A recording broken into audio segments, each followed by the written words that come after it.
전략회의 10월 1일 화요일 순서 진행하겠습니다. 오늘은 76주년 국군의 날 기념식이 열렸습니다. 오늘 아침 아마 여러분들 이 서울공항에 열린 국군의 날 기념식 다 보셨는지 모르겠습니다. 참 듬듬하고 늠름했습니다. 우리의 국군 장병들의 모습 보면서 우리 안보에 대한 정말 확신을 좀 가질 수 있었던 계기가 아닌가 싶습니다. 사실 문재인 정부 때 이런 행사를 거의 갖지 않았습니다. 그렇죠. 그러다 보니 우리 국민들이 우리 군에 대한 신뢰, 또 안보에 대한 믿음, 그리고 또 우리 자라는 세대들이 내가 커서 나도 이 나라를 지키는 군인이 돼야 되겠구나 라는 희망, 이런 것들이 사실은 가지지 못했어요. 네. 물론 뭐 이런 행사가 돈이 많이 들고 또 군인들이 고생한다는 건 있겠지만, 또 한편으로 보면 긍정적인 요소도 저는 꽤 많은 것 같습니다. 국민들에게 자부심을 심어주고 우리 군에도 또 우리 군민이 함께 한다는 그런 어떤 일체감을 심어주고, 또 이 경제적으로 보면요, 이런 어떤 패러디를 통해서 꽤 이 방산 산업에 대한 그렇죠. 수출, 네. 여기에도 굉장히 긍정적인 효과를 얻을 수가 있어요. 우리 K방산, 뭐 K 칼처도 가르쳐주면 요새 K방산이 네. 좀 세계적으로 인정받고 있지 않습니까? 네. 네. 제가 이제 최근에 이 유럽이라든지 이런 각국이 지금 요즘 중동전이 지금 불붙고 있고 있는 상황에서 국방력을 다 키우고 있습니다. 그래서 이제 각국에서 무기 수입 이런 것들이 굉장히 이제 요구하는 데가 많은데, 실제로요, 정말 최상의 무기를 AS가 또 빨리 되고, 그렇죠. 또 이 성능이 좋고 이런 무기를 얻을 수 있는 나라는 대한민국밖에 없다고 그럽니다. 네. 그래서 이 대한민국 무기에 대한 수요가 전 세계적으로 지금 굉장히 커지고 있고, 우리 방산산업도 여기에 맞춰서 굉장히 좀 활성화되고 있다고 그래요. 그게 또 우리의 어떤 긍정적인 효과를 노리지 않겠습니까? 아마 이번에 이런 현무5까지 이번에 공개가 됐는데, 현무5 같은 경우는 이게 정말 괴물 미사일이라고 할 정도로 어마어마한 위력을 보이고 있습니다. 여러분 아마 지금 최근에 이스라엘 군이 이제 헤즈볼라 이 지도부가 있는데, 거기에 이제 지금 지하에 있는 그 헤즈볼라 이 수장을 사살하는 그런 장면을 보셨지 않습니까? 네. 예, 북한이요, 제가 알기로 이 지하 땅굴이 10,000개가 넘는다고 그래요. 그렇죠. 네. 그 북한은 땅굴의 나라 아니겠습니까? 네. 그 과거에 우리 비무장지대 그 땅굴 파고 땅굴 사건 그 아주 유명하지 않습니까? 네. 요새 젊은 세대는 다 뭐 그런 걸 뭐 그 경험을 못했지만요. 그렇습니다. 그다음에 6.25 전쟁 때 그 자기들이 결국 그 남조선을 해방시키지 못한 게 이 공군력에서 밀렸다. 네. 공군력에서 밀렸다 했고, 그거를 뭐 하기 위해서 그 폭격으로부터 뭔가 자기들을 방어하기 위한 수단으로 이제 땅굴들이 엄청나게 많죠. 네. 그래서 이런 것들을 유효하게 우리가 공략하기 위해서는 벙커버스터와 같은 정말 이 지하에 있는 군 기지나 이런 이 군사적인 인력들을 파괴할 수 있는 그런 미사일이 굉장히 필요합니다. 그게 오늘 아마 지금 조금 이따 여기 저희 스튜디오 옆에 있는 광화문 쪽에서 퍼레이드가 진행이 된다고 그럽니다. 아마 여기에서도 이제 이 현무5가 공개가 될 것 같습니다. 이번에 최초로 국민들에게 이 현무5가 공개가 되는 것인데 꽤 늠름합니다.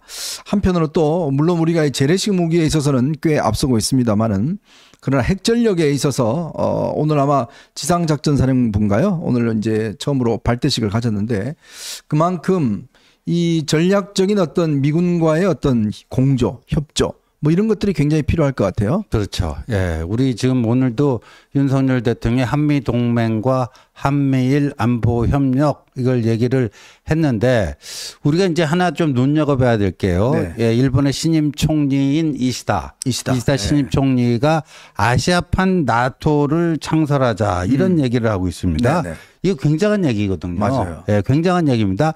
아시아판 나토가 창설되면요, 북중러의 안보 위협으로부터 자유진영 나라들이 회원국이 돼가지고 아시아판 나토를 만드는데, 그런데 나토가 미국과 핵 공유를 하고 있지 않습니까? 그런 식의 핵 공유를 상정한 그런 겁니다. 물론 이제 일본 내에서 지난 60년 동안 유지해왔던 비핵 3원칙이 있거든요. 만들지도 않고 뭐 반입하지도 않고 모두 하지 않겠다. 뭐 비핵 3원칙이 깨지는 문제니까 일본 내에서도 뭐 그게 되기 위해서는 상당한 뭐 진통이 있겠지만요. 하여간 뭐 굉장히 이 동북아 안보 정세가 그런 등등의 논의로 인해서 요동칠 가능성도 있습니다. 네.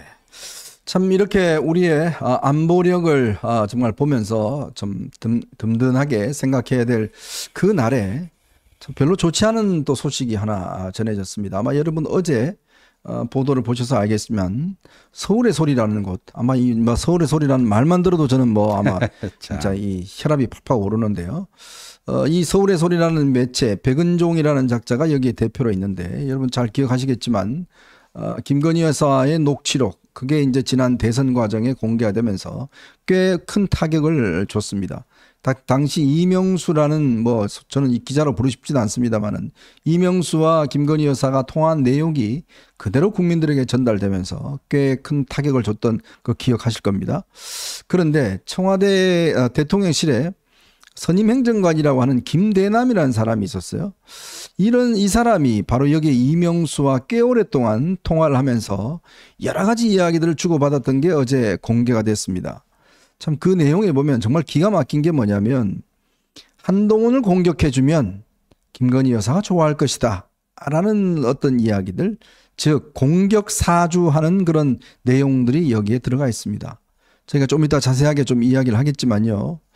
이런 작자와 통화를 한다는 것도 대통령실에 있었던 사람이 통화를 한다는 것도 정말 기가 막힌 일인데 오랫동안 그게 다 녹음이 된다는 거 뻔히 알 겁니다. 이명수라는 작자가 어떤 작자인지 여러분들 우리도 다 아는데 그렇죠. 아니 청와대에 있었던 선임행정관이 그걸 모르겠습니까?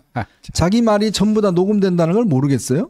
자, 근데 내용은 더 기가 막힙니다. 정말 이 한 대표를 공격해달라라는 공격 사주 역할을 했다는 거, 또 거기에 대통령실 내부의 이야기를 시시콜콜 전달하는 게 있습니다. 거기에다가 이런 작자가, 이 통화를 했던 작자가 서울보증보험이라는 공기업, 정말 연봉 한 3억 정도 받는 공기업에 취업을 했습니다. 상임감사로. 자, 도대체 이걸 어떻게 이해해야 될까요? 전 정말 오늘 방송 오면서 이 내용을 다 들으면서 진짜 억장이 무너지는 생각이 많이 들었습니다. 우리가 왜 이렇게 지금 이런 노력을 하고 있을까? 왜 이런 일을 하고 있을까? 도대체 이런 작자들을 여기 보면 그런 이야기도 나와요. 이렇게 하다가 이제 정권 넘어갈 때쯤 되면 저쪽 가서 폭로하고 영등포구청장이나 하면 된다. 이런 이야기를 하는 게 있어요. 야, 참 저는 정말 기가 막힙니다. 조금 이따 요 사안에 대한 아주 이 적나라한 이야기들을 저희가 한번 좀 이야기를 해볼까 합니다. 자, 요런 이야기를 하기 앞서서 저희가 몇 가지 좀 이야기를 좀 해야 될 것 같습니다. 지금 윤 대통령이 이번 주에 아마 4일쯤 같습니다. 이번 주에 이제 특검법들 여러 가지 이제 그런 법들을 아마 거부권을 행사할 것 같습니다. 야당에서는 곧바로 아마 5일쯤 재표결을 할 것이다라는 그런 전망이 나오는데요. 자, 근데 서울대 의대가요. 서울대 의대 학생들에 대한 휴학계를 전격 승인해 버렸습니다. 네. 이게 서울대 의대 그동안 이게 보면 휴학계를 승인해 버리면 내년에 이제 복학을 하잖아요. 네. 그러면 내년에는 이제 이 굉장히 많은 학생들과 함께 하지 않습니까? 그렇죠. 그러니까 서울대가 이게 휴학계 승인해 버리면 지금 대부분의 한 10,000명, 만 몇천 명인가요? 지금 제 의대 40개 의대 그러니까 지금 한 학생이 19,374명입니다. 그렇죠. 근데 이 중에서 2학기 등록금을 낸 사람은 653명밖에 없어요. 네. 근데 이 많은 숫자가 이게 휴학계를 해버리면 내년에는 어마어마한 사람들이 수업을 들어야 돼요. 그 1학년의 경우에는요, 내년에 이제 의대 정원이 1,500명 늘어서 3,000명에서 4,500명이 내년에 의과대학 신입생으로 들어옵니다. 네. 그 기존에 1학년에서 2학년을 진급 못하고, 뭐 그냥 그 또 1학년은 과정을 다녀야 되는 학생들이 3,000명이 있잖아요. 네. 그럼 7,500명이 1학년에서 같이 해야 돼요. 와. 그럼 이게 과연 수용 능력이 과연 될 것인가? 네. 지금 뭐 별 강의실도 없을 텐데. 예. 그리고 보면 이제 의대 정원 처음에 2,000명 얘기했다가 나중에 이제 500명 줄여서 1,500명이 됐는데 그 수도권 대학에는 하나도 배정하지 않고 네. 지방 쪽에만 하다 보니까 어떤 대학의 경우에는 기존 그 입학 정원의 2배, 3배가 된 데가 있어요. 뭐 충북대, 네, 충북대나 뭐 이런 데 네. 그런 데인데 근데 이제 이게 1학년이 올해 1학년과 내년 신입생이 같은 학년에서 배워야 되잖아요. 아, 네. 그걸 그 소화할 수 있는 능력이 될지 그것도 사실상 퀘스천 마크입니다. 네. 음. 아유, 잘 돼야 될 텐데요. 참. 그리고요. 내년부터 고등학생들이 쓰는 교과서가 있습니다. 그 9종이 있는데, 그러니까 교과서가 이게 9종이 내어지면 이 중에서 학교에서 이제 하나를 선택해서 수업을 받게 되는 그런 건데, 해냄 에듀라는 출판사가 있는 모양입니다. 근데 여기서 낸 이 한국사 내용이 보면 정말 기가 막힌 내용이 있다고 그럽니다. 자, 여러분들 북한의 실상들을 잘 아시잖아요. 근데 이 책의 내용이 보면 북한이 1956년도에 천리마 운동이라는 걸 시작을 해요. 이게 이제 자기들의 어떤 어려움이 있으니까 빠른 속도로 이 전후 복구를 한다는 천리마 운동인데 이 천리마 운동에 대해서 아주 자세하게 소개하고 있는 모양이에요.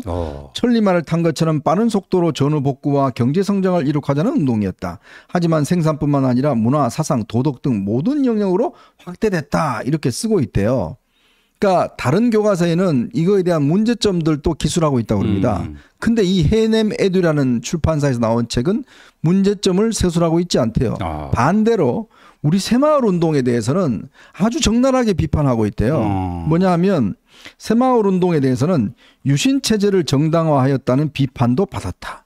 이런 내용을 기재하고 있다는. 천리마 운동은 그렇게 칭찬하고 북한이 뭔가 전후 복구를 위해서 이런 내용을 했다고 하면서 비판도 하나도 안 하고 대신 우리의 정말 이 70년대 우리 농촌을 정말 획기적으로 바꾼 새마을 운동에 대해서는 유신 체제를 정당화했다라고 이렇게 지금 쓰고 있답니다.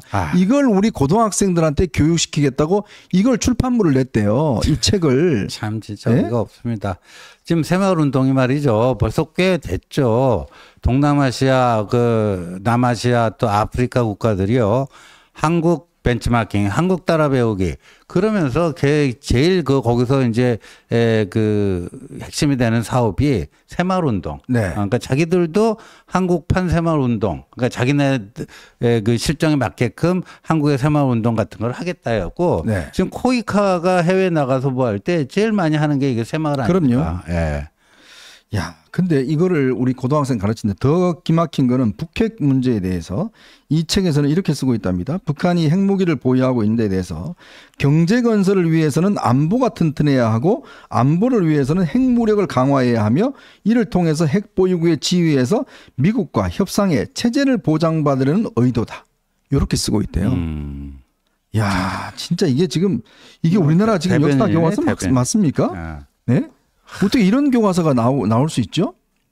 전 정말 아무리 이해하려고 해도 도대체 이게 누가 썼습니까, 이거를? 저게 그런 검인정을 통과했다는 그러니까 거예요. 지금 통과를 했는데 이렇게 지금 이거를 여기 또요 북한의 김일성 사진이요.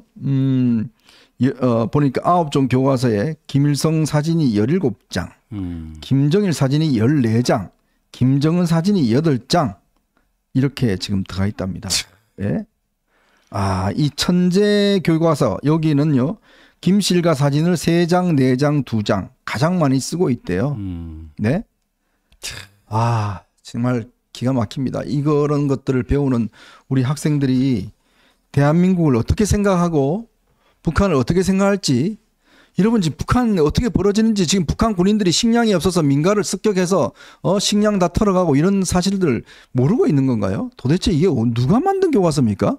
네? 진짜. 이런 교과서를 버젓이 지금 내고 있다고요? 이 정부는 뭐 하고 있는 겁니까, 진짜? 글쎄요, 교육부 뭐 하고 있는지 모르겠어요. 저런 걸 검인정 통과를 시켜주고요. 정말 복장이 터져서 이런 것들을 우리 학생들은 잘 몰라요. 저희들은 이렇게 뭔가 정보에 노출돼 있고 하기 때문에 잘 알지만 어떻게 학생들한테 이런 내용의 교육을 시키는 거를 버젓이 우리가 지금 특히 우리 정부에서 놔두고 있단 말입니까? 예? 뭔가 이거라도 좀 제대로 해야 되는 거 아닌가요? 예? 정말 기가 막힙니다, 진짜. 어떻게 이런 책들이 버젓이 내줘서 학생들에게 가르쳐주고 있는지 참, 이 국군의 날 오늘 모습을 보면서 저걸 뭐라고 이렇게 서술할지 저것도 참 기가 막힙니다. 하여튼 단호한 조치가 저는 필요해 보입니다. 이런 것에 대해서 정부가 좀 단호한 조치를 해야 될 것 같습니다. 자, 오늘 여러분들과 함께 저희가 세 가지 이슈를 이야기를 해보겠습니다. 지호님은 저한테 빚이 하나 있습니다. 뭐가 있죠? 밥을 사야 돼요. 아, 예. 어제 제가 예. 이야기했죠. 예, 딱 3년. 3년. 네. 아, 저는 그냥 3년 받고 1년 더. 기분 좀 냈죠. 뭐, 제 짜장면 곱빼기 한 그릇 사드릴게요. 그거 갖고 안 돼요. 안 지금 돼요? 짜장면 갖고 지금 이 3년 4년이 어떻게 지금 되겠습니까? 네, 알겠습니다. 자, 어제 이재명 대표 3년 선고 구형을 받았습니다. 그런데요, 11월 15일 날은 선거법 위반 선고, 11월 25일 날은 바로 이 위증교사 선고가 있습니다. 자, 어제 이재명도 굉장히 아마 긴장하고 좀 했던 것 같습니다. 11월 달이 되면, 그날이 되면 아마 이재명의 잔치날이 될 것 같습니다. 자, 그 이야기 먼저 해보고요. 두 번째로는 제가 서두에서 말씀드렸듯이 도대체 김대남이라는 작자가 어떤 사람이고 이런 사람이 어떻게 대통령실에 들어갔으며 도대체 어떤 짓거리를 한 것인지, 서울의 소리와는 왜 통화를 한 것인지, 그리고 이런 사람을 어떻게 공기업의 상임감사로 취업을 시켜줬는지 누가 해줬을까요? 이 문제 좀 집중적으로 파헤치도록 하겠습니다. 또 하나 기가 막힌 일이 있습니다. 내일 저녁에 윤석열 대통령이 추경호 원내대표와 그다음에 상임위 위원장과 간사들을 대통령실로 불러서 만찬을 한다고 합니다. 그런데요, 한동훈 대표와 했던 독대는 어떻게 돼가고 있는지 모르겠습니다. 이 이야기도 함께 해보도록 하겠습니다.